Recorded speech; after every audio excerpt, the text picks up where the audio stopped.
Welcome back. This is Awkward, and this is the Awkward Interviews. I can't believe I'm saying this, but I have Marianne Williamson with me today. She needs no introduction, but for the sake of consistency, I'll give her one anyway. She's a best-selling author, political activist, and a spiritual thought leader. As many of you know, she ran for president in 2020 in a packed field that also included Bernie Sanders and the guy we now call President Joe Biden. Marianne, who's advocated for reparations since the 90s, was the first candidate to make it a pillar of her campaign. For over 3 decades, Marianne has been a leader in spiritual and progressive religious circles. She's the author of 14 books, 4 of which have been #1 on the New York Times bestsellers. Marianne founded Project Angel Food, a nonprofit that's delivered more than 13 million meals to ill and dying homebound patients since 1989. She also supports the creation of a U.S. Department of Peace, and in 2004 co-founded the Peace Alliance. In addition, she advocates for a cabinet-level Department of Children and Youth to address what she calls the chronic trauma of millions of American children. Throughout her career, Marianne, much like myself, has focused on poverty, hunger, and racial issues. A quote from her bestseller, Return to Love, that you can find on her website is, "Our deepest fear is not that we are inadequate. Our deepest fear is that we are powerful beyond measure." I found that very interesting. As an addict, as a Buddhist, that spoke to me, and I suspect it was pulled out of the book because it speaks to a lot of people. Welcome. Thank you so much for being here with me. And let's start off by expounding on that, if you would. First of all, thank you for having me. So what you're asking me to expound on is the idea that our deepest fear is not that we are inadequate. Our deepest fear is that we are powerful beyond measure. Exactly. The world in which we live is constantly telling us we're not enough. And in a certain way, a consumer-based society is predicated on that. It's predicated on the creation of artificial need. So we're constantly getting the message, you're not okay, but it'll be okay if you have that car. You're not okay, but it'll be okay if you have that computer. You're not okay, but it'll be okay if you have those clothes or whatever. But the programming actually goes even deeper than that, not just in terms of material items that we need to consume in order to make us complete enough, not just in terms of the romantic mythology that makes us feel we need another person in order to be complete, but also the very existence of the human body and our perception that that is the limit to who we are. The spiritual worldview shifts our sense of self-perception from body identification to spirit identification. If you live in the world thinking that your body defines your existence, so when I was born to the day I died, that's all there is. I am bound by my resume, by my mistakes, by other people's opinion of me, by my material conditions and my material experience. It's difficult to find too much consistent inner peace. Yeah. But if instead you realize that physical birth to physical death is just one little aspect of this larger being that is the spirit that we are, that the time that matters is not past or future, but a present, in which case past mistakes can be corrected and a better future can be reprogrammed. If we come to realize that we are more than the body, that we are love itself, that we are here to love and to be loved, that that's our purpose, that's our mission. If we change our sense of self-perception and self-identification that way, everything changes, including the world around us, including economics, including politics, including business, including everything, because we realize that it's our moral responsibility on this planet to bring the systems of the world into alignment with a higher truth. That's beautiful. Of the heart. And it certainly is, the best of what spirituality and religion can give us. Of course, when we look at what's happening in Israel and Palestine right now, we see kind of, while it's much more complex than just 2 religions, so many wars have been fought over religion, and so many deaths have occurred. That's almost the opposite, the worst side. And on that note, you were recently trending on Twitter for a conversation you had with Avatar director James Cameron. And in your response on Twitter, you said, I'm trending tonight because people are mocking a clip of my conversation where I told them about a conversation I had with some peace activists in the Middle East. There's a line in Avatar about how the mother does not take sides, just wants to restore balance. Can you tell me more about what you mean by restore balance and how this relates to what you were just saying about love and your efforts for peace globally? Yes. There's also a line in the Course in Miracles where it says, God does not give you victory in battle, God lifts you above the battlefield. Mm. I wrote an article that's in Newsweek this week um, about Israel and Palestine called The Tragedy of Unprocessed Trauma. Most Israeli politics is a reflection of the fact that the Jewish people have been traumatized by the Nazis and the Holocaust. And most Palestinian politics is a reflection of the fact that the Palestinians have been traumatized by the Israelis. And when I stand in front of you and I have unprocessed trauma, I'm not able to be totally present for your pain. Now, that takes a level of moral and spiritual evolution, which, by the way, you can find in the Middle East. There are Palestinians and Israelis, interestingly enough, as I'm sure you're aware, until 1948, Muslims and Jews famously got along.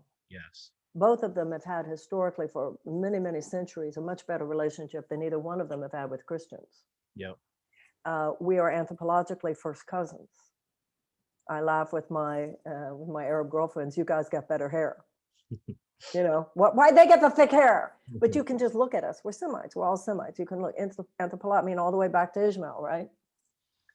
So what is happening now tempts people to become very polarized and very dichotomized.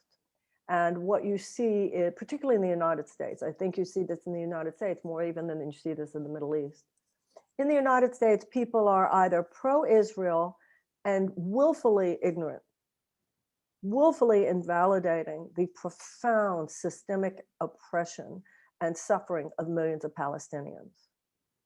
But then on the other hand, we have people whose sense, even valid sense, legitimate sense of that systemic injustice has led them to an animus against Israel. And Jews. Pardon? And Jews. And Jews, even though they would say, you're saying that, there you go again, you Jew. There you go again, making it about anti-Semitism. Yeah. It's interesting, if a Black person says you're being a racist, I don't get to say to the Black person, oh, there you go again. Right. So, I've seen a lot of this myself because I am a leftist. And there is a term that sometimes people use, progressive except Palestine. I don't feel I'm progressive except Palestine. Right. I feel that Netanyahu has definitely turned it into an ethno-nationalist reality, especially with the bill in 2019. I realize other people say it was founded as an ethno-nationalist state so that this is inherent in the very existence of Israel. Yeah. I am willing to admit that there are Zionist militias who basically, who are no different than the fundamentalist Christians in this country. They're the same crowd. They're dangerous fundamentalist people. But the fundamentalist crazy right-wing Christians in America are not who America is. Correct. And the crazy Zionist militias in the United States, yes. Are they perpetrating what would amount to ethnic cleansing? Yes. I will even go with Human Rights Watch, Amnesty International, B'Tselem. I'm sorry, this is apartheid. But it is not genocide. No human rights organization has deemed this genocide. And these words matter. So these days on the left, if you're not, there are people on the far left who, if you are not willing to say it's a settler colonizer country, ethno-nationalist,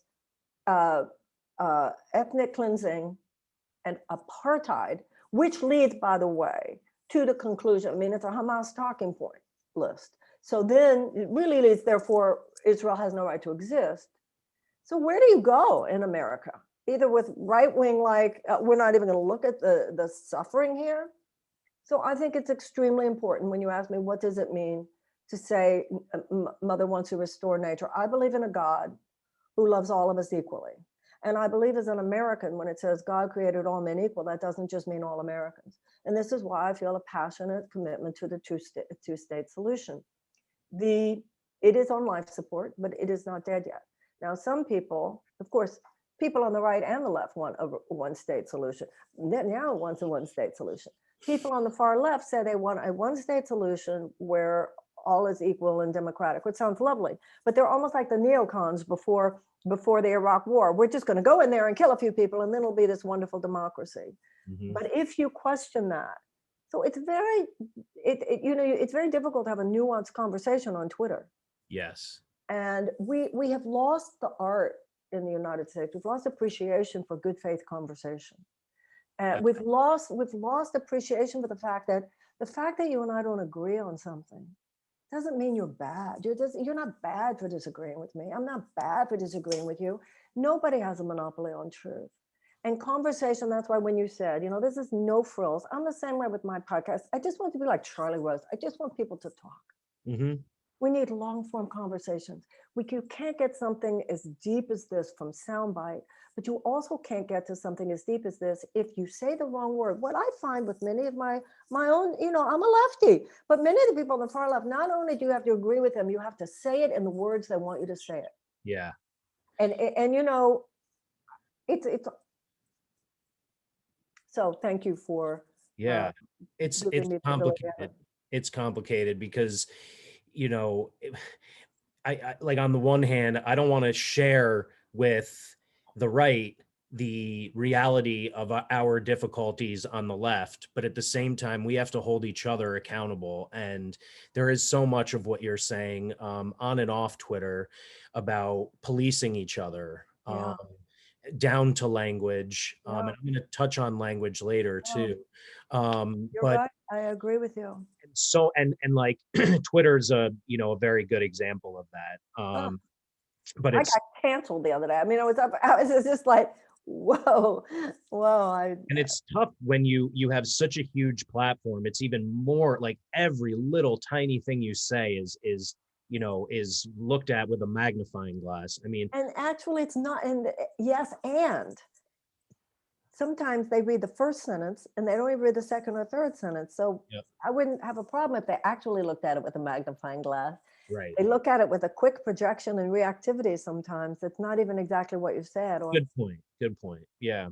Well, that, it makes it's helpful that you have so many different avenues. You can write an article in Newsweek and get the audience that way as well. And history will, history doesn't always tell the truth. It certainly doesn't tell the story from the perspective of the oppressed. But in a case like this, history will tell the truth about you, most likely, because you have so much behind you, so much of the work that you've done, so many of the positive impacts you've had. That being canceled, we live in like a second to second culture, and people will forget. They'll remember the important stuff. Thank you. So another thing you said in that same Twitter thread was it's so much like when I said the PM of New Zealand would be my first call as president.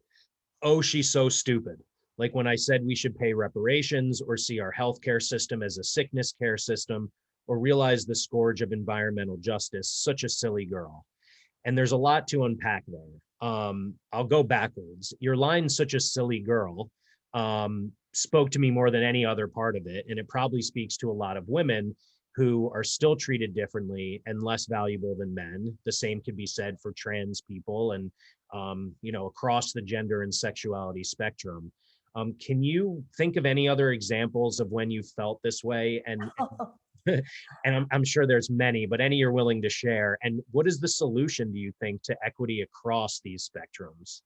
Well, I think that there are many ways in which in the United States and in most advanced democracies, we as women have achieved freedom on a material level. But that doesn't mean that the shackles of misogyny have been removed on an internal level, emotionally, psychologically. And that is as true for many of the, what I think of as very misogynistic women, as misogynistic men.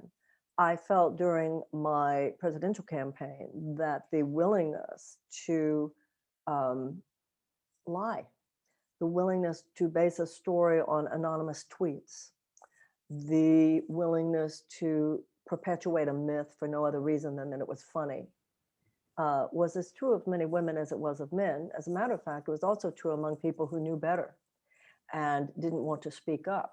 Because if I had been labeled kooky, crazy crystal lady, then some of that might wipe off on them.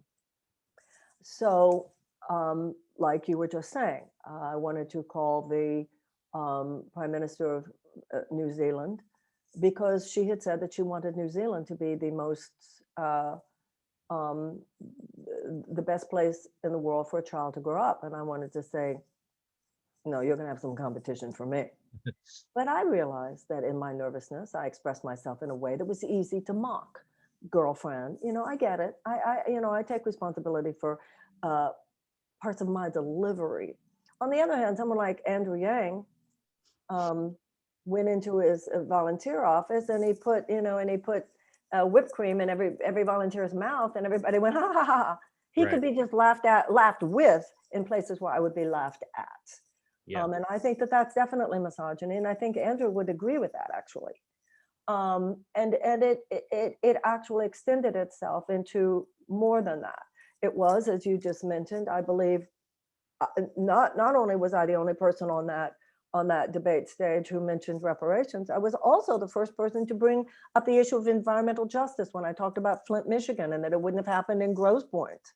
And that's happening all over the world. The fact that it's not just a healthcare system, it's a sickness care system. And if we really want to talk about that, we'd have to talk about the chemical companies and the food companies and the environmental policies. I talked about many things, and that actually, the Tom Perez's of the world, and whatever big pharma people or whomever, DNC, whomever, said, you got to get her off the stage. Because if she was there a third time, she could be an inconvenience. It was so obvious that within 3 days, the talking points, it not only included the mockery. By the way, I've never talked about crystals. I've never written about crystals. I don't have any, I can show you, my house doesn't have any crystals. I ate. So what if it did? What if it did? I think they're beautiful. I think geodes are Right? beautiful, right? But more than that, I was an AIDS activist. It was spread that I told AIDS patients not to take their medicine. When, first of all, that was a period of time when there wasn't any medicine, or that I told any person of with life-challenging illness not to take their medicine. Because I have made, I believe, a very valid and legitimate critique of the overprescription of antidepressants by $100 billion a year pharmaceutical profit center. Given that we know what the Sackler family did, we know what predatory pharmaceutical executives did regarding opioids. I think what's naive and irresponsible is to pretend that big pharma is so holy and pure about every other area, called for that reason irresponsible by mental health experts, all of that stuff. That yes, I believe would not have been a mythology, a mischaracterization, and a smear that would have been as easy to perpetrate against a man. Wow. But we all have to ask ourselves, people so easily duped. And I also believe people who think of themselves as not so easily duped by misinformation. And I think also what I saw that was interesting to me during the campaign, it was so interesting to me, is if I was talking to I'll take something like Trevor Noah, okay? I go onto his show and he's no fool and he's heard everything about me. Let's not pretend, everybody has heard it. And when he saw me see someone different than he had been led to expect that I might be, you could see that he was happy. And he gave me the space. And he said, you're a whole lot different long form. But there were some journalists, so-called journalists, who apparently didn't take the class on ethics, who, if they saw me be different, then they had already decided. They had already decided that the cartoon worked best for them in terms of their clicks, in terms of where they wanted to go. If they saw me say or do anything that was contrary to that, I could see it in their eyes. I've got my story and I'm sticking to it, bitch. And I thought, this is so sad. this is so much bigger than me. Yeah, was I hurt on a personal level? And I cried a few times. I'm like, yeah, but this is so much bigger than that. This is about the fact that what I call the political media industrial complex has a pre-prescribed conversation. They have a pre-prescribed set of people that they deem qualified to participate in that conversation, as anointed by the political class, as though the only people qualified to lead us out of the ditch are people who have had years of experience driving the car that drove us into the ditch. Right. That's something that all of us can look at, and I hope that my experience in some way was a teachable moment, so that next time you have someone out there, particularly a woman, who's saying some things that might seem a little bit out of the ordinary, maybe entertain the idea that that's what makes that person's conversation something to listen to and not something to mock. Yeah, 100%. And I mean, this took me in a slightly different direction. I have to ask, based on, what you've said, I guess first, would you ever consider running again? And if so, would you run as a Democrat again? It was a brutal experience and an exhilarating experience, pretty much in equal measure. Right. Whether I will run again for anything, I can't imagine anyone running, particularly for president, unless they feel such a gut punch that they've got to do this. It's a hard thing to do. Running for office is a very hard thing to do. I have such admiration for people who do it. That's why I have this thing called Candidate Summit, candidatesummit.com, where I want to support progressive candidates who are running grassroots campaigns, because I know how hard it is. So number one, if I ever get that feeling of internal call, then I guess I will. Mhm. I'm not running for anything in 22, because if I was, I would know it by now. Because right now that's not what's true for me. Mhm. But whether I would run as a Democrat or something else, that's a big question that obviously millions of us are grappling with. I'm sure yourself as well. When I ran for Congress, I ran as an independent, based on the fact that I was already into pox on both your houses. But I found how naive that was, because I found the blocks to an independent candidate that existed that I was too naive to know would be there. So I got from that. I've also seen the inner workings of how, and if I ever run again, what would I run as? I have no idea. I Yeah. don't know yet. So And I that, think, yeah. and I, yes, I absolutely voted for Joe Biden. Yes, I do not apologize for that. Yes, I felt that the overriding responsibility was not to give the authoritarian neo-fascist another term in the White House. But Yeah. I also understand the disappointments of the neoliberal establishment, the fact that Biden even today proposed a $753 billion defense budget, the fact that they're not talking about Medicare for all or even a public option, the fact that they're not talking about $15 an hour minimum wage, the fact that they're not talking about the removal of the college debt. It's a conundrum for me, but I know that that's the same conundrum that so many of us are living with right now. But like I said, I am supporting, these are Democratic grassroots progressive candidates that I'm supporting for Congress. Yeah, and that's so important. So before we get into those candidates, and we don't need to get into specific candidates, but I totally agree about the importance, particularly of down ballot progressives, because of how challenging it is to face this really intentional, complex and finely tuned system to prevent such individuals from reaching the presidential level. Whether you want to talk about down ballot or up or both, what is the viability in your mind of a third party today, or in the next elections, and how do we get there? I like Nick Brana from the People's Party. I think he's very intelligent. I like his temperament. But once again, each of us has to look into our own conscience. Now, I wrote a book called Healing the Soul of America that came out in the late 90s. And in that book, I talked about this issue, because I was talking about these things that are stage 4 cancers. I was talking about when they were stage 1 cancers. Would have been good if anyone listened, right? among the people who mattered within that world. Yeah. But that's often how social change happens, you know, starts. But my point was, if I talked in that book about the history of third party voices and how important they are. First of all, let's remember political parties are not mentioned in the Constitution. And George Washington, in his farewell address, warned us against them. He said that they would form factions of men more concerned with their party than with their country. 100%. If you look historically, abolition came from the Abolitionist Party. Women's suffrage came from the Women's Party. Social Security emanated from the Socialist Party. So some of the biggest movements in American history did not emerge from the two dominant parties, but emerged from a third party. So that it's been an extremely important part of the American political arc of our history.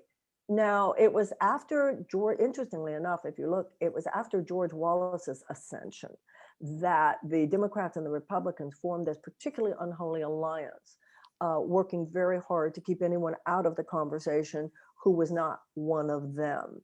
That was when the presidential debates were taken out of the hands of the League of Women Voters, so that they call themselves the Presidential Debate Commission. What they really are is Democratic and Republican operatives. Yeah. Who don't want Ralph Nader on the stage, etc. So when I think of running for something, I think to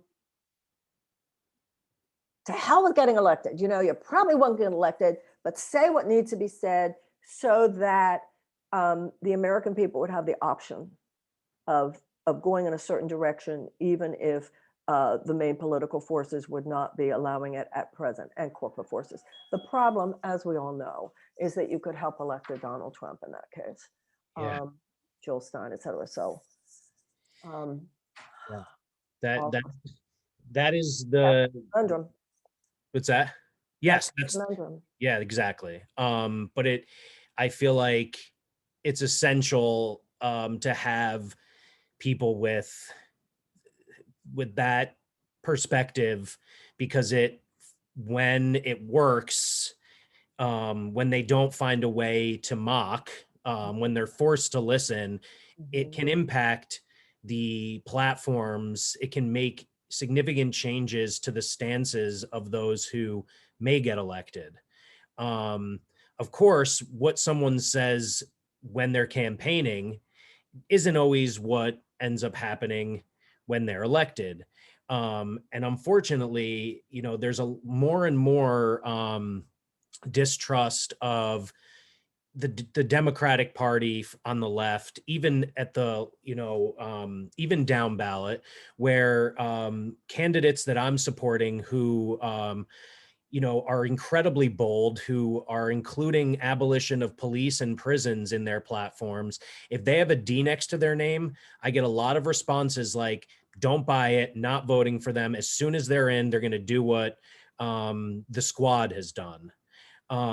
What are your thoughts on, like, being like like, I admire people who put in that effort to run also. It's incredibly hard. It can be incredibly demoralizing. It costs a lot of money and time, and you're obviously not guaranteed to win.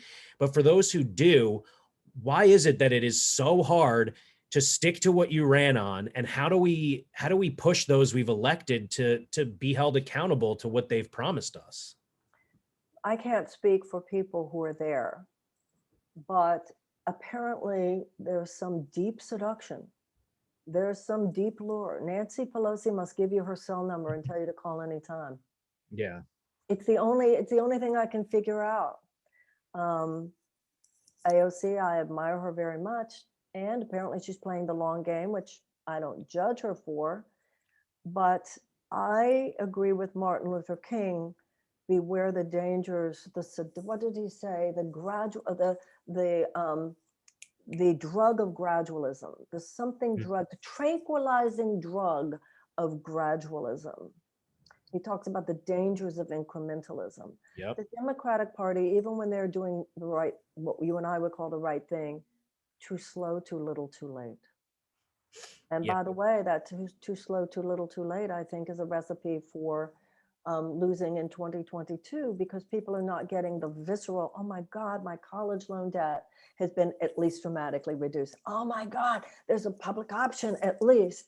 Oh my God, we got the $15 an hour minimum wage. I heard Susan Sarandon say the other day, they're not doing anything that I can see motivating people to stand in line for 7 hours. That's how Joe Biden won. People willing to stand in line for 7 hours, believing, not just hoping, but believing what he said, including the $2,000. That the fact that they abandoned the $2,000. I mean, it seems to me so easy for the Democrats and the Republicans who have won in 2022. Just make it $2,000 a month until this pandemic is over. Yep.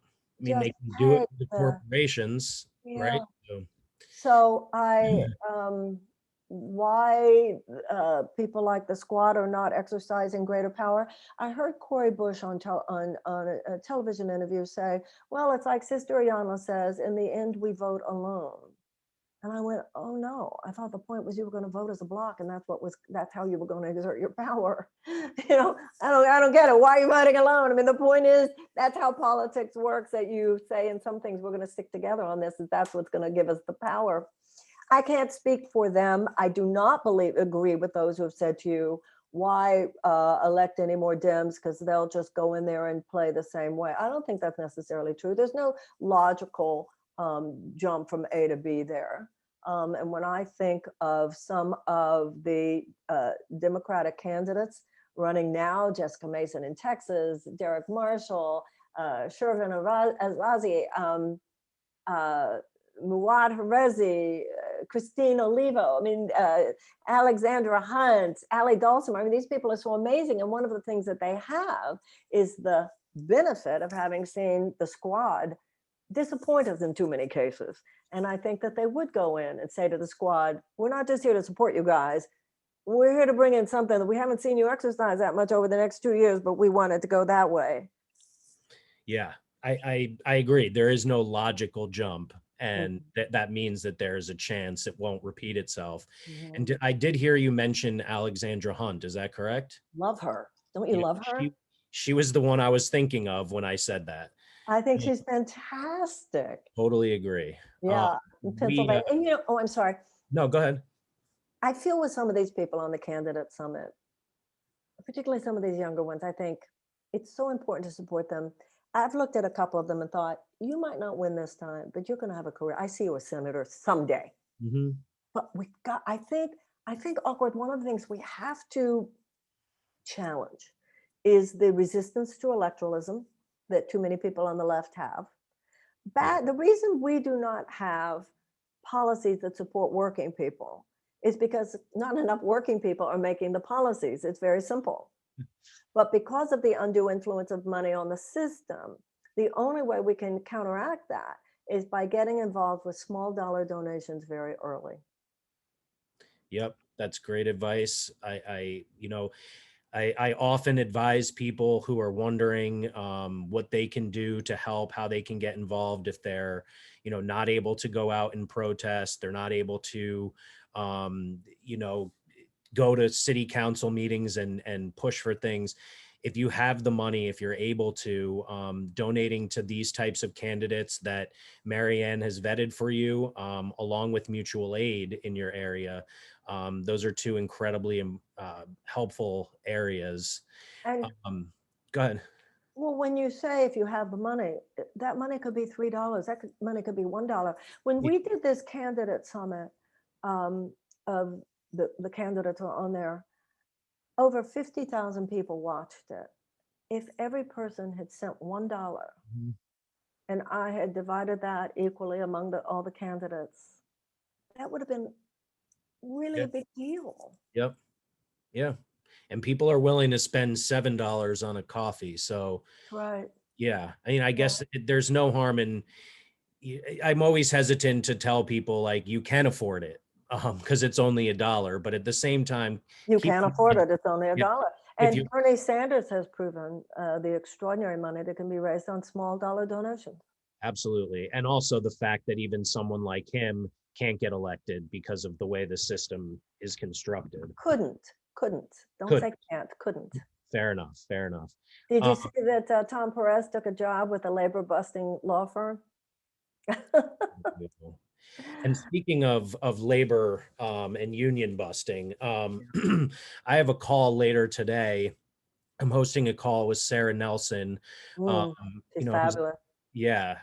For those who don't know, she's the head of the flight attendants union and travels the country in support She's of wonderful. yeah, of strikes at like across industries. And she was kind enough to give us some time um, to speak about a general strike, the feasibility, what we would need to do to make it more likely. Because as I was saying on Lauren Ashcraft's show the other night, um, you know, some like a single mother who is not 100% confident that they're going to have the support they need when they inevitably lose their job, they're not going to take that risk. And it's a pretty privileged stance to be someone in the media or whatever, like myself and many others, calling for a general strike and expecting the people who are working their butts off on multiple jobs to be the ones to actually have to do the general striking. But as Christian Smalls told me when I had him on this show, in a way, it's the easiest thing we could possibly do. You're not putting yourself at risk. You're not, like, in the sense that you're not going out to a protest and risking being beaten and tear gassed by police. The instructions are to stay home, essentially, to do nothing. And and as he put it, within days, we'd have the billionaires who are losing millions a day at their knees. So given the past and attempts at this that have only made it so far, and more successes outside of this country, what are your thoughts about a general strike? Do you think it's possible, and what do you see as like the most important things we would need to do to get to that point? You gave me two options, option A, option B. And I think option B, what Mr. Small said to you, was very incorrect. Okay. I think these people staying home would risk being fired Yes. in Yes. very, very big ways. So the fact that you're not beaten up at a protest doesn't mean your life, still doesn't mean your life isn't devastated by what happens. I don't think it's true that within days the billionaires would have been Okay. brought to their knees. I think that that's fantasy land. I think that the ability of the system to resist that kind of onslaught is beyond what any of us can imagine, simply because not enough people would be are ready to How do engage we in get that ready general then? strike. So Well, right that, now, I mean, I would never call for a general strike right now because for me, given current circumstances, I think that calling, for me personally, would be calling for something that it is reasonable to assume would lead to devastating consequences for people. It is not you have to measure risk and benefit. mhm, To me, that same energy for me should go into electing very different people. mhm. Elections have consequences. And yes, I well know how Bernie Sanders was suppressed. I well know how I myself was smeared, mischaracterized, politics of personal destruction, blah, blah, blah. I understand that. But I also understand, even having gone through it, that people who are awake enough to see the game. Now with Bernie, it was devastating. Obviously, a phone call was made the night before Super Tuesday. I have my own ideas. I'm sure everybody has the same idea about who made that phone call. It couldn't have been Joe himself. If Joe had said to Pete Buttigieg, drop out, Pete, I'm sure would have said, oh man, Yeah. somebody called him. Somebody called Amy Klobuchar. Somebody called Beto and told him we get all that. We understand it. But at the same time, even though it's inch by inch, we are crawling towards something better. Right now, do what's in front of us. For me, that's definitely, it is so important we get progressives into Congress, and we can. We have to forego, we have to eschew, we have to resist and reject within ourselves the temptation to constant whining, bitching, moaning, cynicism, and anger. Cynicism is just an excuse for not helping. And we have to run for office. We have to just flood the system. Running, I was on a podcast the other day, and there were two young people who asked me, how do we pressure those in power to change? And I said, change your language. The issue is not how to push them or pressure them. The question is, how do we replace them? Somebody who can afford, who is 70 years old and can afford a $600 pair of shoes, who with a straight face will tell anyone that they don't think it's responsible of us to give $300 to someone who cannot afford to put a meal on their table, will not be pressured. They will not be pushed, but they need to be sent out of town. They need to be sent back to their old job, and they need to be replaced by someone whose thinking and whose heart is more in line with the imperatives of democracy and the 21st century. So I see young people, and I don't want them to have to just think about pushing. I want them to think about running for office. I want them to think about being involved in other people's campaigns. And I want them to think not just about on a federal level either, not just down ballot federal. That's what the right knew. They knew, take over the school board. We need to make it hip and cool and sexy within the progressive areas to run for state legislature. I mean, some of the darkest stuff now is coming out of these state capitals. These voter suppression bills are coming out of state capitals, telling women that they have to pay and register if they've had a miscarriage. This is coming out of a state capital. Some of these really dark things, telling people they can have a gun with no license, no permit, no registry, state capital. That's what I would love to see awkward. I would love to see young progressives, any progressives, older progressives. I don't think, I'm not for ageism here. I'm 68. It doesn't matter. Bernie's not young. It's about the age of your ideas and your consciousness where it stands. Run for office and get involved in these state races. That is what would make a profound difference. To me, that's the idea that could just really set this world on fire. That's why they're working so hard on voter suppression bills.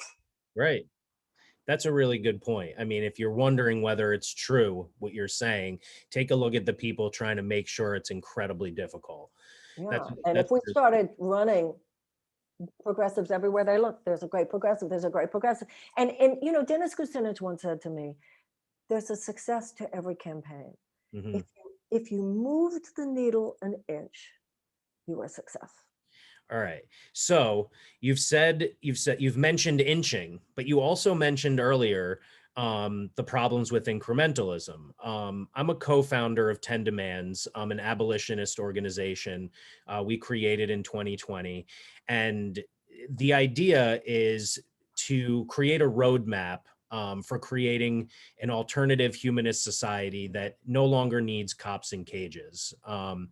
And so, one of the things we focus on is education, fighting back against the disinformation and the confusion around what defund means, what abolition means, that it's not lawlessness, that it's not happening overnight, that we currently do not have these alternative mechanisms in place that would work a lot better to keep us safe. But as part of these steps, there are a lot of things that have to happen right away. There are people who are so afraid of the police, for instance, that they're having talks with their children when they're, not even old enough to leave their house on their own. And those who are, for instance, Ramsey Orta, who filmed the murder of his friend Eric Garner in New York, leaving the house every day with their phone in their hand, with the camera ready to record because they're stopped and frisked, harassed and beaten and arrested on trumped up charges so often.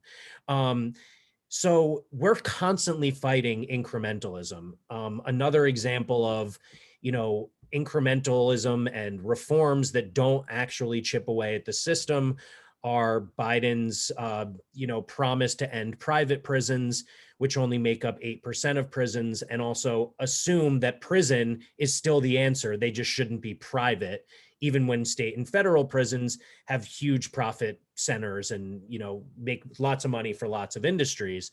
And Another example is the George Floyd Act, which gives $750 million more to the police and doesn't even make what killed George Floyd illegal.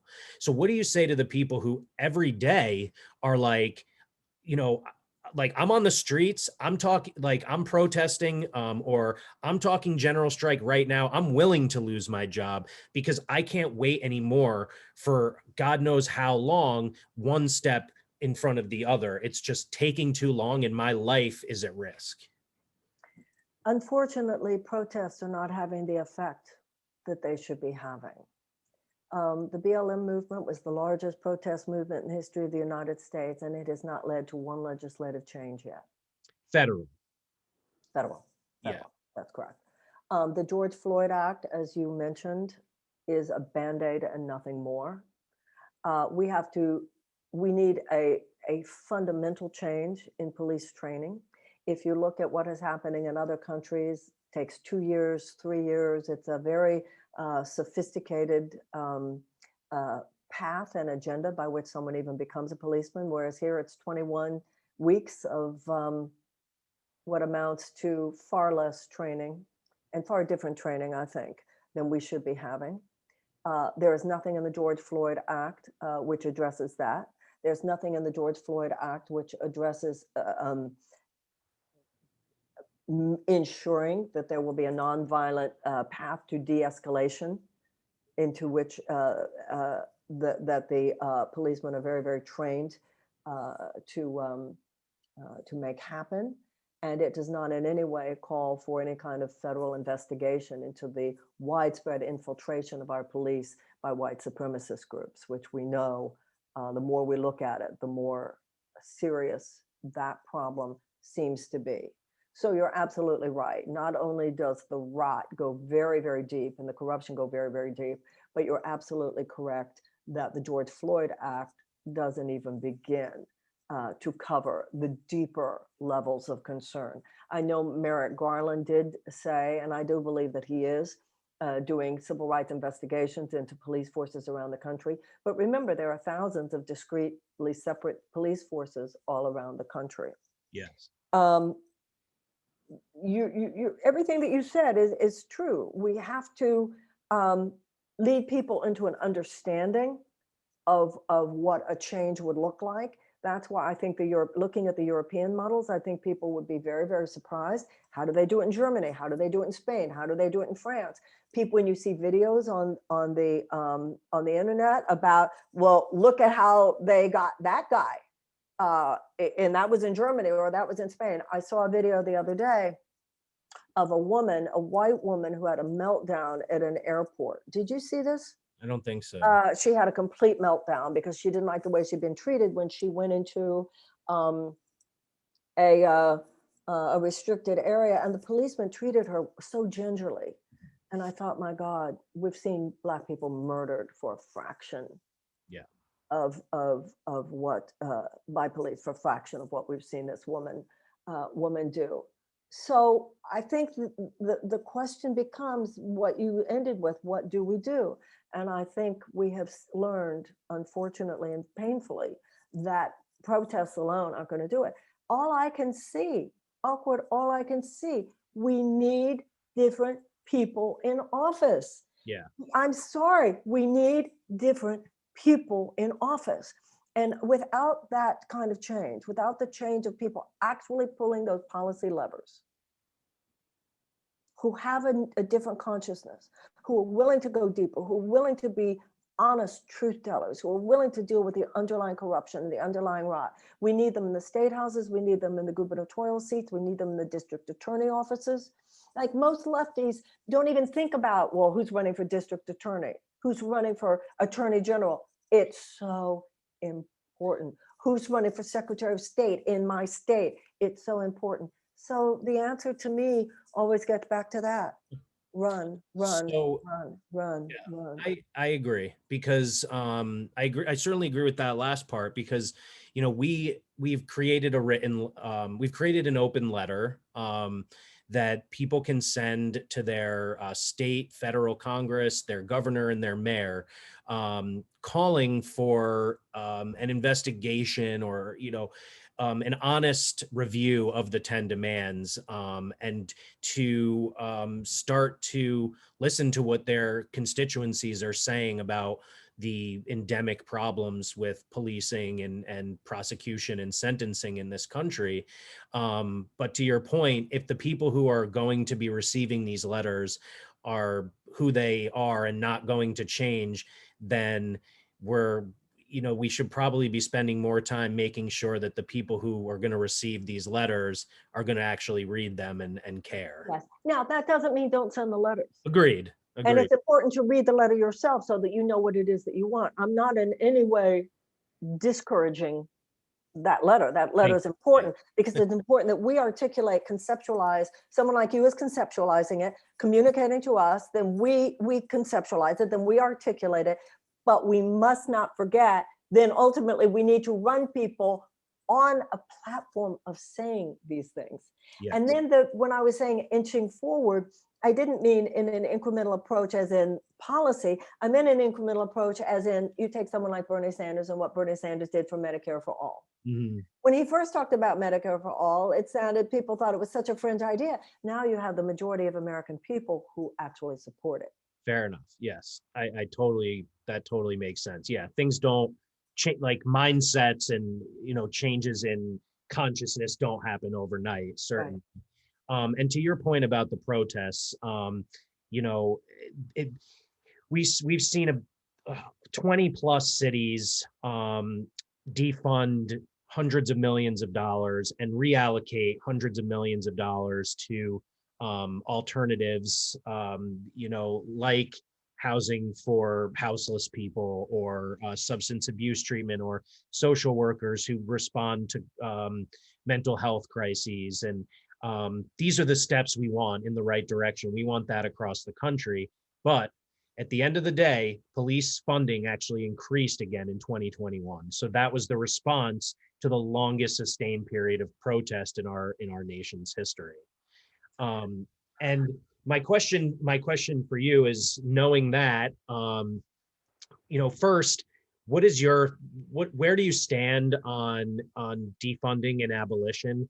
And then secondly, like Black Lives Matter, that concept, when it was first introduced, it received all kinds of backlash. Now, if you don't have Black Lives Matter in your TikTok bio, the kids think you're suspect. So for those of us who are spending our substantial amounts of time and effort pushing for defunding and abolition and hearing, we agree with you, we just don't like your messaging, is it our responsibility to change our language or to continue to educate people around what these things actually entail? Well, it's not for me to tell you to change your language, and I don't like it when people tell me to change my language. So I'm not, there's no should here at all. People have been defunding education for many years. So why did we jump from what that means? But given what is, I do believe that there is, for me, when I would speak about it, I'm not saying what you should say, but I think we do understand how the quote unquote other side is able to use that against us to make people think that that means that somebody, a burglar is at your door and you call the police and the police won't be coming because they were defunded, when the truth of the matter is now they're overfunded and they're not likely to arrive at your house. Exactly. That you have a burglar. Also, I think the problem with the word abolition is that when we think of abolition, we think of something like abolition of slavery, and that meant one day it's abolished. It wasn't abolished gradually. I mean, once it was over, once the Emancipation Proclamation was written, once the Confederacy lost and they signed it abolition, the slaves were freed, right? Whereas what you're talking about is a gradual situation that would make some people go, well, wait a minute, some people actually belong in prison, which is true, actually. Some people do. So we don't agree on that. Fair enough. Oh, wait a minute, but let me explain that. Well, do you not agree that some people actually do belong there? I am against all forms of carceral punishment. I believe that there are people with mental illnesses Yeah. that no matter how much outpatient support, there's nothing that can do to help them. Right. It's chemical, and those people need a safe place to They be. certainly don't need to be in prison. Right. But people who commit crimes are typically victims themselves and are often committing crimes. I would agree with all of that. When I was in prison, when I was in college, 300,000 people were incarcerated in the United States. Oh my. Today, it's 2.3 million. That Yeah. includes hundreds of thousands of nonviolent offenders. All of that has to do as much with the profit-making sector of the private prison industry. You and I agree with all of that. Mhm. And there are serial rapists who it is unsafe to have in the general population. And there are serial killers who it is unsafe to have in the general population.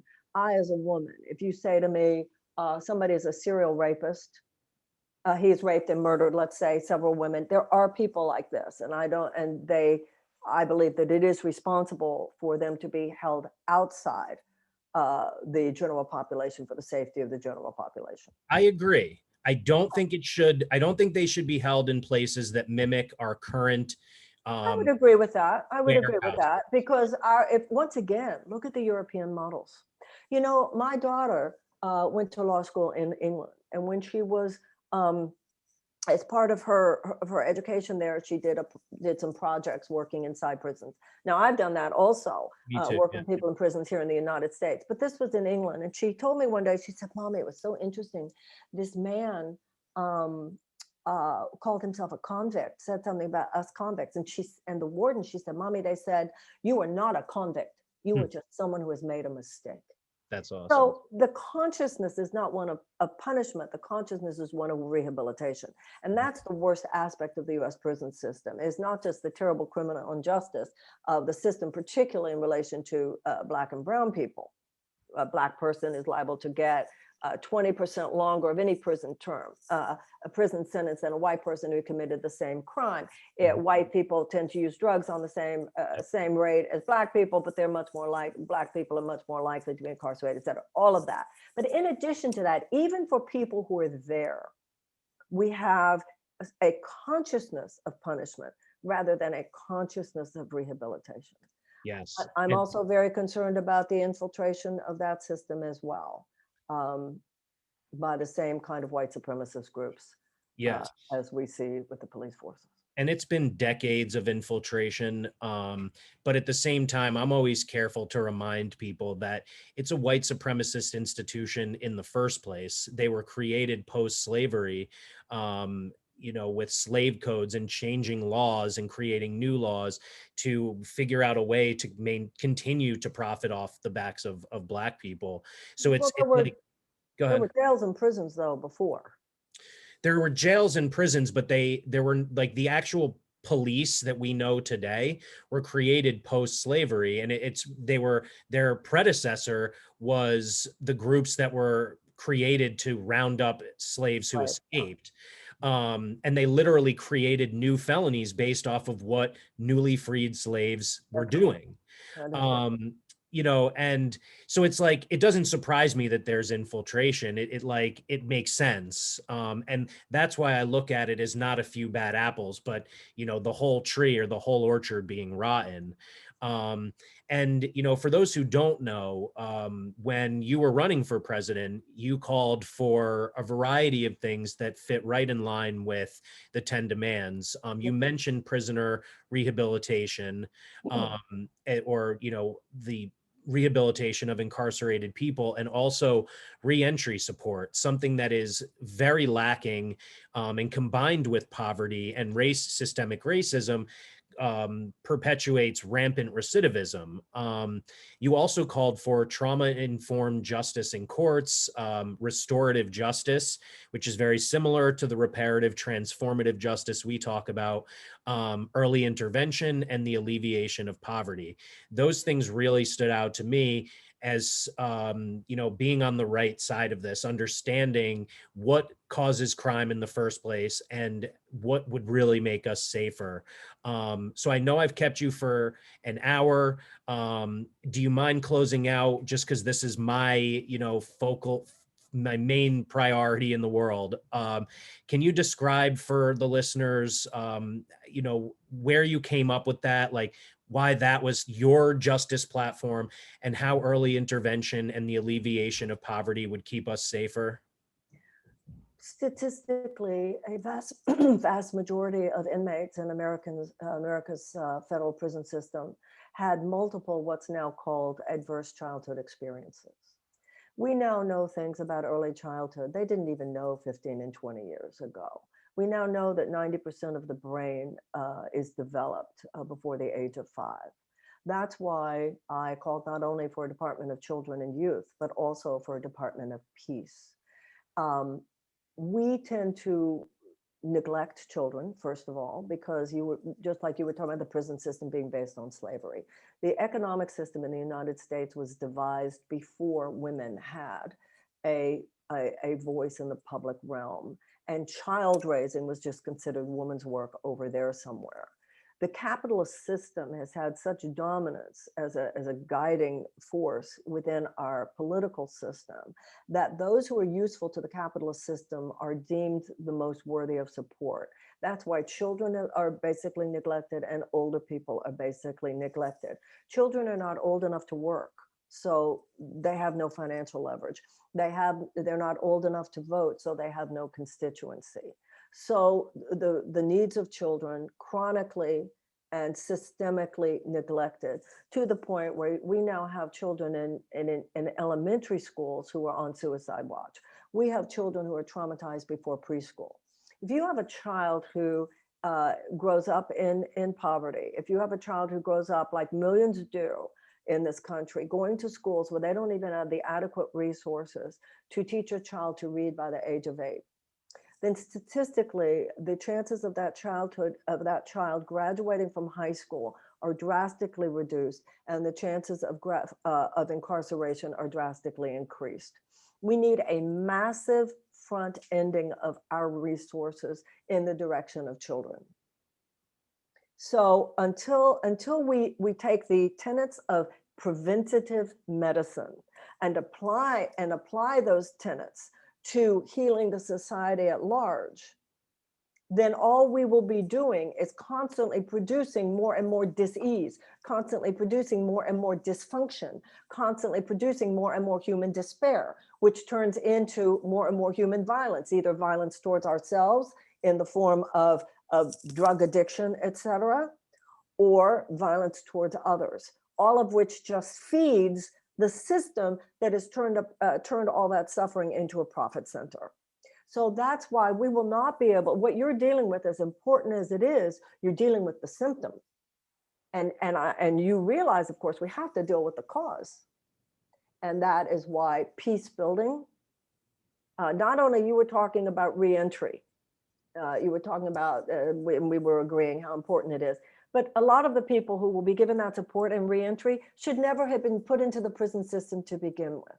The US prison system, this is a basic issue that people on the right and the left understand. Too easy to get in, too hard to get out. Too easy to get in, too hard to get out. Not only too easy to get in terms of the injustices of the criminal system, but also too easy to get in that so many American children are practically doomed to lives where it is more and more probable that there will be some kind of acting out, almost inevitable, that will get them into that kind of trouble. So to me, we have to, along with the work that you're doing, be working just as passionately on issues of peace building and that massive front ending of resources to our children. We should have, every school in America should be a palace of culture and learning and the arts. Mm-hmm. You know, these kinds of changes in the lives of children, there's a direct straight line to the systemic abuse and neglect of America's children on a collective basis and the size and viciousness of the US prison system. Yeah, that's beautifully said. And for what it's worth too, you know, part of the abolitionist mindset is that the money that is taken out of the police departments, the billions and trillions of dollars, are going not only to substance abuse treatment and mental health treatment and, you know, to jobs training, but they're also going to education and to childcare and a variety of other social services. So that's the idea, is you can't defund without reallocating. We should be allocating a lot of money to that already, but on top of what we're already allocating, a lot of the money that is poorly allocated now within this framework would be allocated to those areas that you're talking about. And I absolutely agree with you. When you look at it as the school to prison pipeline, you see all of these instances of particularly Black and brown kids who are treated so differently by cops in their militarized schools. And then you look at the fact that 1 in 3 Black boys born today are going to end up in prison. You take what you said, and ideally, I think you focus, at least initially, you target your efforts on the most historically marginalized people, the ones who are the children who are most disadvantaged, and we'll see a better society and, again, less need for cops in cages. Well, when you talk about most disadvantaged, though, remember, economic disadvantage, even though more of the Black population is economically disadvantaged or not, there are still more disadvantaged. I think we're really making a mistake, and politically making a mistake, when we forget to acknowledge how many poor white children I totally agree. grow up Totally agree. similarly doomed. Yes. And how the economic injustice that is built into the system in this country is not aimed at hurting Black and brown people. It is aimed on serving that 0.001%. And white people are hurt by this as well. And I just think that we need to remember that and acknowledge that. Yeah, that's true. And it's something that I've learned more and more over time, and spoken about more and more over time too, is that, these poor white people that you're talking about, and there's so many of them, these are the same people that are fed generations worth of disinformation and become the Nazis that, we say it's okay to kill, when and I grew up literally looking for Nazis to beat up, over the years, understanding better the intricacies of how this country works, and the reality of it being the 99% versus that 0.001% that you were talking about. As an abolitionist, I believe that anyone pretty much can be reformed, transformed, and retaught. So just like we as a culture need to unlearn what we've been taught about, prisons and police being the only way for safety, people who have been taught that, taught in white supremacy can unlearn what they've been taught since birth too. It's similar to what happened in that made the Holocaust a possibility, was poverty of the German people and someone blaming Jews, poverty of white people in this country blaming Jews and Black people and immigrants. Was absolutely responsible for Donald Trump. I totally agree with that. And some of the things that you just said, if I was an economically disadvantaged white person, I would feel pretty condescended to. Would you? Okay. And I'm a problem that needs to be rehabilitated, but you feel that you could rehabilitate me, and you. Well, I don't know if I could. Me otherwise, but you know what I'm saying. Yeah, I mean, it's different to me than not all poor white people became Trump supporters. No, of course not. But you said those are the same people who become. Well, no, what I meant is the people who became Nazis are very often definitely that. And I certainly agree with you that large groups of desperate people become a petri dish out of which ideological capture by genuinely psychotic forces is almost inevitable. And I agree that that's exactly how we got Donald Trump. And I agree that the Democrats are the ones who paved the way to that. I'm just saying that I just think that there's a place where the identity politics conversation limits us rather than expands us, and also makes it more difficult to have a morally compelling conversation. But Yeah, it's and all just something for, it goes back to the importance of language, which we kind of started today on, and Mhm. how complicated presentation, how important Yeah, presentation is. yeah, exactly.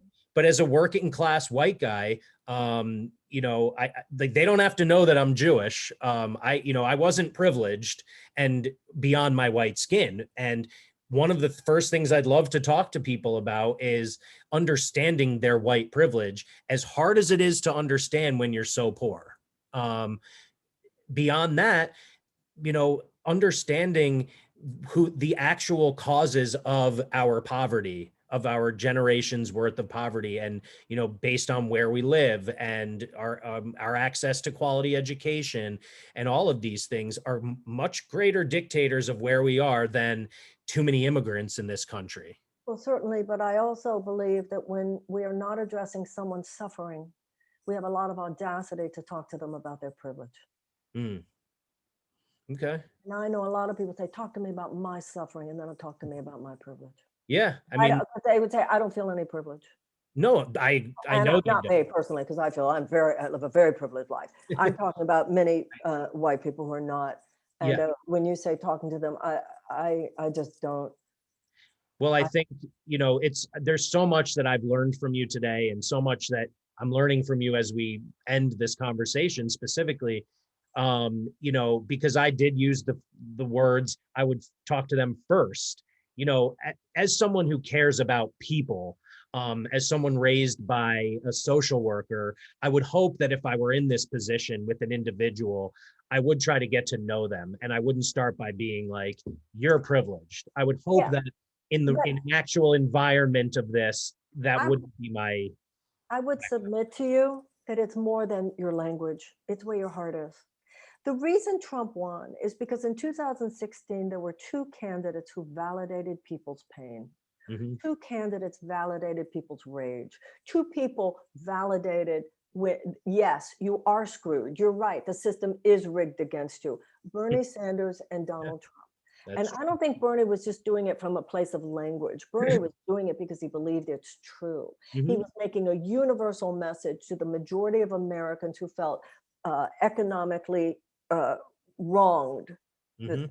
they were correct. And Hillary, I'm not saying in her heart she wouldn't have cared, but when she just said, let's just continue with the successes of the last 8 years, millions of people felt, what success? I'm drowning here.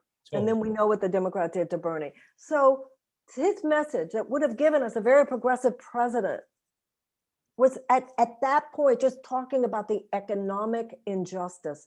And that economic injustice is universal. Mhm.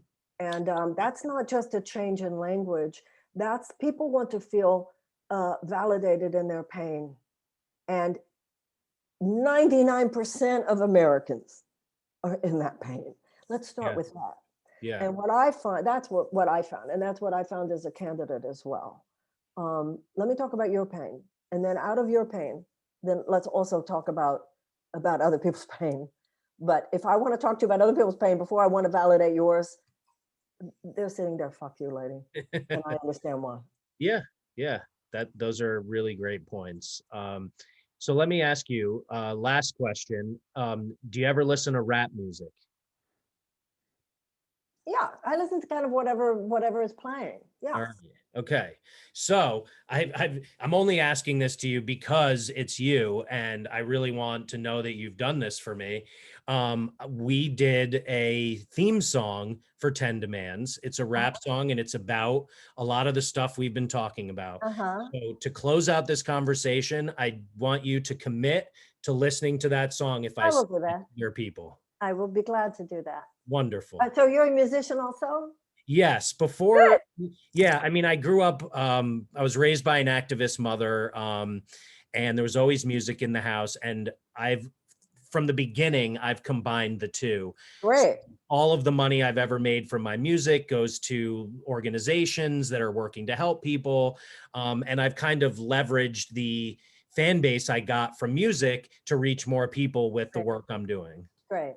Okay, I'll be glad to listen. I look forward to it. That's wonderful. Thank you so much, Thank you. Marianne. It was lovely talking to you. Thank Yeah, you so much. what an honor. Thank you so much. Thank you. Thank you.